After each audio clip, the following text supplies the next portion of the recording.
Growing up in a family with 6 brothers, 5 of them older, occasionally I would get teased. And when I would go to retaliate, they would stick their big hand on my forehead, extending their arm so I couldn't get anywhere near them with my flailing arms, creating a barrier that prevented me from expressing my emotions. And believe it or not, our dogs go through the same thing. It's called barrier frustration, and that is the topic of today's podcast. Hi, I'm Susan Garrett. Welcome to Shaped by Dog. If you're watching this on YouTube, please go ahead and hit the like button if you are interested in all I have to say about our dog's frustration. Barrier frustration can take many different forms. It's when the dog has some form of barrier preventing them from getting towards what they are interested in. More often than not, it's another dog. And that interest can take on various forms. You might see it when you're walking your dog outside and another dog goes by and your dog starts barking and lunging towards that other dog.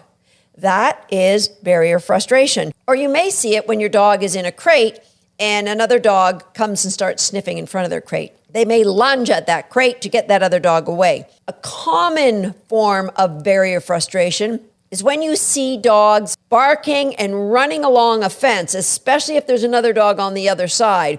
It could happen just when people are walking by. Barrier frustration is a real thing, and it's super important that you be aware of it, how to prevent it, and what to do if you're seeing it in your own dog right now. First of all, why should we care? We should care because our dogs are expressing an emotion. And it's our responsibility to help keep our dogs comfortable, confident, and safe. When they express an emotion, we can't ignore them. We've got to say, hang on a minute, that's anxiety. And I don't like you to feel anxious. What can I do about it? If every pet owner was aware at times their dog is showing anxiety, we wouldn't be talking about barrier frustration. What happens, though, is that a lot of owners don't even notice the early signs. So it could be you're walking your dog down the street, they see another dog and they might say, oh, I'm a little bit worried about that dog. I don't know what's going on with that guy. Or they might say, well, I've never seen a dog of that color. So they might be afraid or they might be curious. Or they could just plain old be excited. Oh my gosh, I love dogs. I want to meet you. Either way, those emotions can't be fulfilled. And let's face it, it's not realistic that they can be fulfilled. So a dog that's afraid might want to run and hide, but they can't. The dog that is curious might want to have a good old sniff, but maybe we don't ever stop, so they can't. And then the dogs who are super interested, they're excited to meet another dog. If they never get to meet that other dog, they're going to express their frustration the way I did when my brothers would put their hand on my head and I'd start yelling at them. So the frustration is vocalized, and then sadly, a lot of times the dogs will get corrected for that. The dog that is running with the neighbor's dog, it might start just like, oh, this is fun, and it quickly will escalate because, as I mentioned in podcast episode number 86, when a dog changes their physiology, they start running, their arousal state goes up. When a dog's arousal state goes up, they very easily could start redlining, and that's where they are so focused on the task, they're not really recognizing what they're doing. Why do you as a dog owner need to care about this? Because dogs that rehearse inappropriate responses get really good at those rehearsals. Just like any of us, repeat performances create really excellent performances. And this is something you don't want your dog to get good at. Many, many years ago, I was hosting an event here where many students were flying in from all over North America to train with me. Now, one young dog had a habit of this fence running with the neighbor's dog. Now, the neighbor's dog happened to be a Sheltie. The night before the event, she was in a Airbnb with another friend's dog who was, guess what, a Sheltie. That Sheltie got excited and started barking, and the trigger of the dog who was used to fence fighting, who all those years could never get to the other Sheltie, finally got to grab the Sheltie and unfortunately ripped open that dog for 6 stitches. So when you allow these acts of pent-up emotion to repeat over and over again, you run the risk of when the dog gets the opportunity to act out, they will. They might be a very friendly dog in every other situation, but over-aroused state and a rehearsal of this barking and snarling and acting like an aggressive dog creates the anxiety that might be acted upon when the dog gets the chance. The other reason that we want to eliminate these rehearsals is, what if you have another dog in your backyard? Now, they might be fence running together with the dog on the other side, but somebody stops too suddenly and this dog runs into them, and all of a sudden the anxiety and aggression gets redirected from the dog on the other side of the fence to the dog who they know and love. It could easily happen. When a dog is redlining, that redirection could happen at another person, maybe a kid, or another dog, very, very easily. So we know we want to stop it, but how? Well, the easiest way to stop boundary aggression is to never let it happen in the first place. Here's what's going on. There is a trigger: the sight of another dog walking down the street, the sound of the neighbors letting their dog outside, the jingling chain of the other dog being let outside. Whatever the trigger is, it creates an emotional response in your dog. And that emotional response, as I've mentioned in many, many podcast episodes here on Shaped by Dog, that emotional response has got to be dealt with. What that means is we need to focus in on the trigger. What is happening with your dog? We want to change that trigger. Instead of them going, oh my gosh, I got to get that other dog, that trigger is going to mean something different, like look at mom, or drop and put your head on mom's shoe. Or if you're in the backyard, when you hear that trigger, I want you to come running to the back porch. That would be brilliant, but it requires a lot of dog training. Circle back to the dog training, and let's talk about what other options you have. Well, there's management. Management could be you walk your dog at times when there's not a lot of dogs out. Now, what a pain in the butt that is, right? Because it isn't fixing your dog's emotional state. It doesn't change those triggers that are going on in your dog's brain. You could also approach your neighbors and say, hey, I would really like to fix this with my dog. Do you mind if you just let me know when you're about to let your dog out in the morning? Or whenever that happens. Now, you might not have a great relationship with your neighbor, because if two dogs are fence fighting, sometimes it creates frictions with the people. Make sure you are approaching with a place of humbleness. You know, it's so easy to go, if those jackass dogs didn't live next door, my dog would be a really nice dog. He's just a nice dog, except for those jackass dogs. Turn him into this crazy dog. Be humble and accept full responsibility for what's going on. Hey, I don't want your dogs to have to be in this anxious state, so I would like to fix my dog. Would you just, help me a little bit out on this one? Now, if they say no or they don't have the time, there's other options for you. You could stop putting your dog out in the backyard and just have them eliminate on leash in the front yard. Yes, management takes more time on your part. You could also put up another fence, a fence that your dog can't see through. Now, that's not going to change established triggers. You still have some dog training, but it makes the dog training a lot easier if your dog can't see the dog on the other side of that fence. So management is huge, and management is a big part of training, because remember, we need to reduce and ideally eliminate those rehearsals of the unwanted behavior that your dog is currently showing, whether it is in their crate, whether it's on leash, whether it is in the car. A lot of dogs will show boundary aggression through the window of a car. Wherever it is, we need to eliminate those rehearsals while we're creating a new trigger for the dog.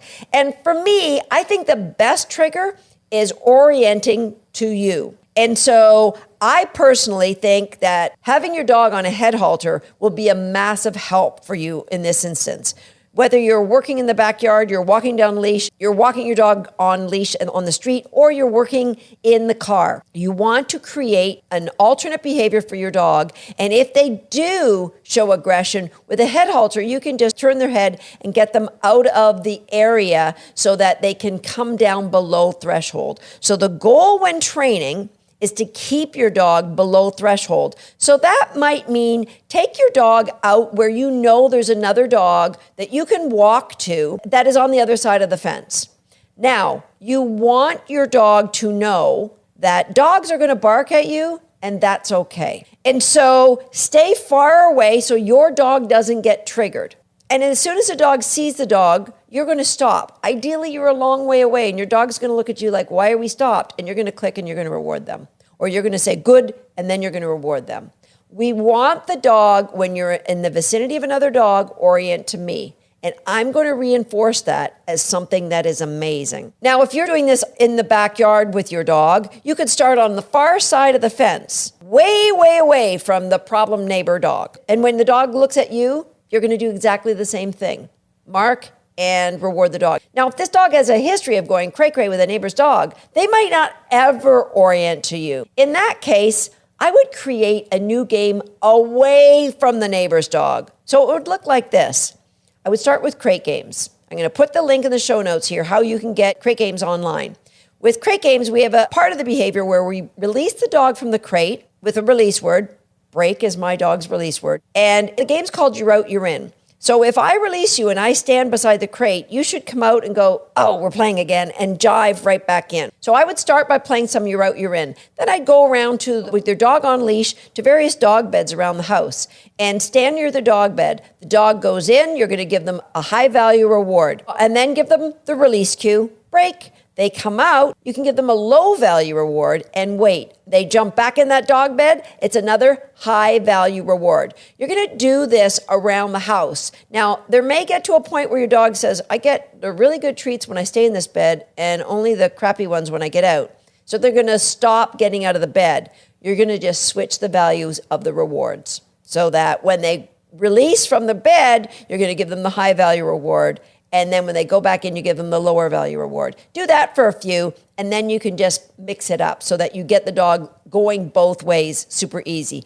Now, I would take that behavior and play at every threshold of the doors in your house or apartment. So you might walk up to the door and put your hand on the doorknob and say something like, door frame, it means nothing. But the dog is going to look at you because they've never heard that word before. And what I want them to understand is you only ever have to sit at these doors inside the house when I say the word door frame. So you're going to say door frame, put your hand on the door, and wait till your dog offers a sit.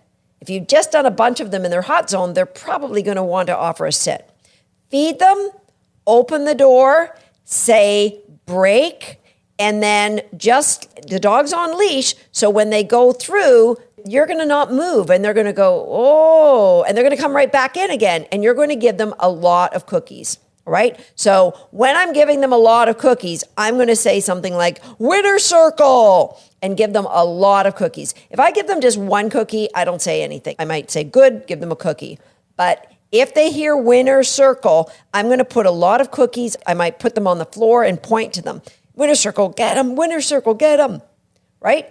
And then I'm going to play that game with every door of my house. I want to change the trigger for when my dog goes outside. So now I'm going to practice it out the front door when my dog gets really good. I'm going to say door frame, release the dog, say winner circle, they come back in. Eventually you can drop the word door frame for outside doors. When your dog's going outside, what I want them to do is when they go outside, they turn around and orient to me. So that way you can go in your backyard together. You've set your dog up with a winner circle. Now we can take that dog off leash. Ideally, you're going to do this when the other dog's not around.